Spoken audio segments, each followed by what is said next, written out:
Good morning, Standard 10th. So in the last class, we started chapter 2 and we discussed about the sectors in which the Indian economy is classified on the basis of nature of economic activities. So there are three sectors on this basis, that is primary, secondary and tertiary sector. And in the last class, we studied about all these sectors in detail. Students, before starting with today's class, I would like to inform you all that whatever has been taught, please keep learning it, as soon you will have your online tests. Now, let us start with today's class. So the first thing that we have to study today is significance or importance of primary sector. Students, I have written few points here. These are very simple points. Let us have a look at it. The first significance of primary sector is that it supplies the population with essential food grains. Students, we all know that food grains are produced through agriculture and it is an activity of primary sector. So this is the first significance. Second, it supplies essential raw material needed by the manufacturing sector.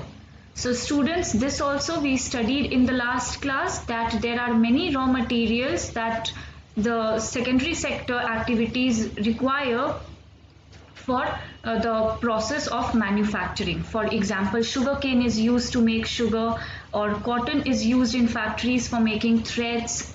Number 3, India is a major exporter of agricultural products, and these export of agricultural products bring foreign revenue to the country. So it adds to the foreign revenue.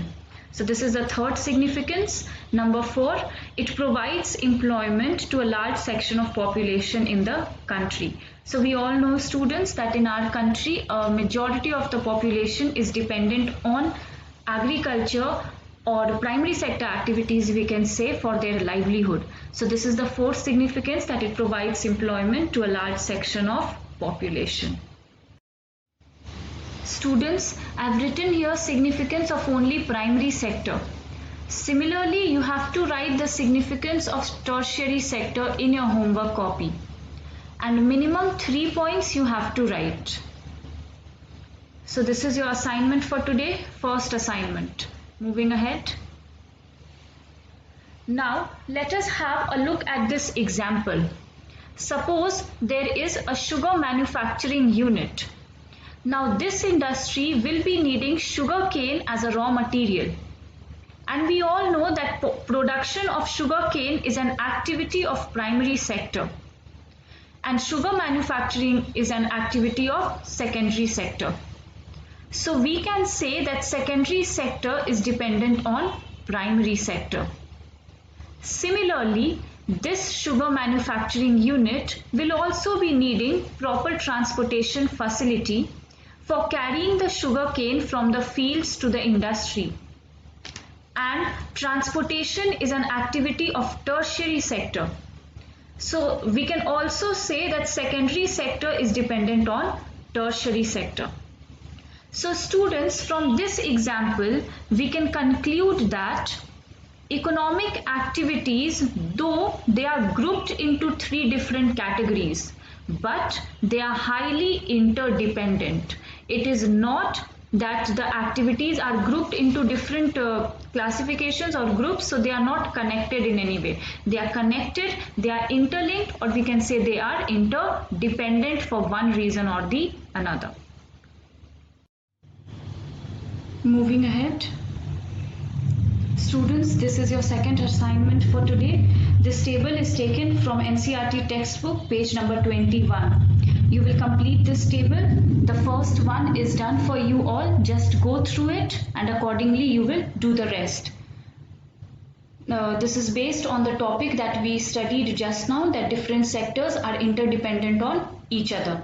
Now students, while doing this table, please do not make your own assumptions and just follow or just use the information that is provided here, and on that basis you will complete it. Next, we have to study comparison between the three sectors, that is primary, secondary and tertiary, on the basis of production and employment. So let us start. Students, the first criteria that we will be studying for comparison between these three sectors is production. On the basis of production, the sectors can be compared by using GDP, that is gross domestic product. Let us understand the meaning of this term. Students, to calculate GDP, first of all, the value of final goods and services produced in each sector in a particular year is taken. And then the production of all the three sectors are added, and this sum of production in three sectors gives us GDP. So GDP can be defined as the value of all the final goods and services produced within a country during a particular year. First, we take out the production, we calculate the production of one sector. Similarly, we take out the production of other two sectors and then we add it. And the sum gives us the GDP of a country for that particular year. Now students, in this definition, there are two important words. One is value and the other one is final. So we will study that why these terms are used. Students, first let us understand that why economists suggest that the value of goods and services should be used rather than adding up the actual numbers. For example, if in a country 4 sugarcane and 2 computers are being produced, then we cannot say that primary sector has more contribution in the GDP than secondary sector, just because it is producing more number of goods. But we will compare the money value of 4 sugarcanes and 2 computers. So this is what this statement means, that for comparison we will not use numbers but we will use value. Now let us understand the reasons behind this. So the first reason is that a country produces large variety of goods and services in a year, and it is difficult to maintain the records of all those goods and services. Students, in a country, n number of goods and services are produced, from a pin to an aeroplane. And if we will start counting the numbers, then it will be difficult to maintain a record. Suppose today you need to check last 5 years GDP.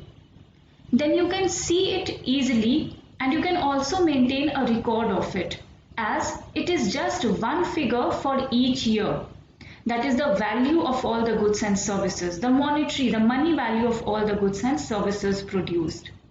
But if number of different goods and services will be shown, then it will be difficult for the people to maintain a record, because there are so many goods produced and for each good a particular number will be shown.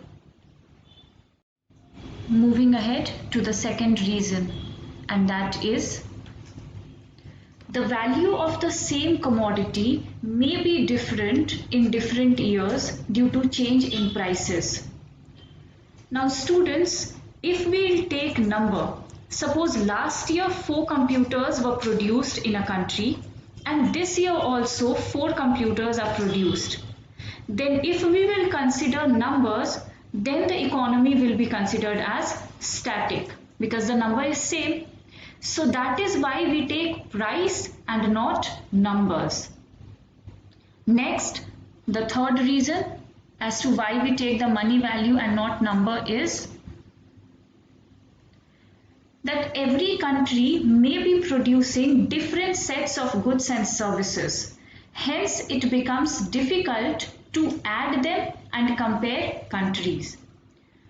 Students, with so many goods produced in a country, it will be an impossible task to add them. For example, if I ask you all what is the total of 4 tables and 6 chairs, you won't be able to answer. But if I ask you all that what is the total of rupees 400 and rupees 6000, you will be able to answer that it will be rupees 6400. So that is why we take the money value. Also, students, we need a standard unit to make comparison between countries. We cannot compare a country that is producing a pin with a country that is producing an aeroplane just on the basis of numbers. And so we convert the production of goods and values into their monetary value. Sorry students, I said goods and values, it will be goods and services. So the statement will be that we convert the production of goods and services into their monetary value so that we get a standard unit. So that's all for today's class. Thank you students.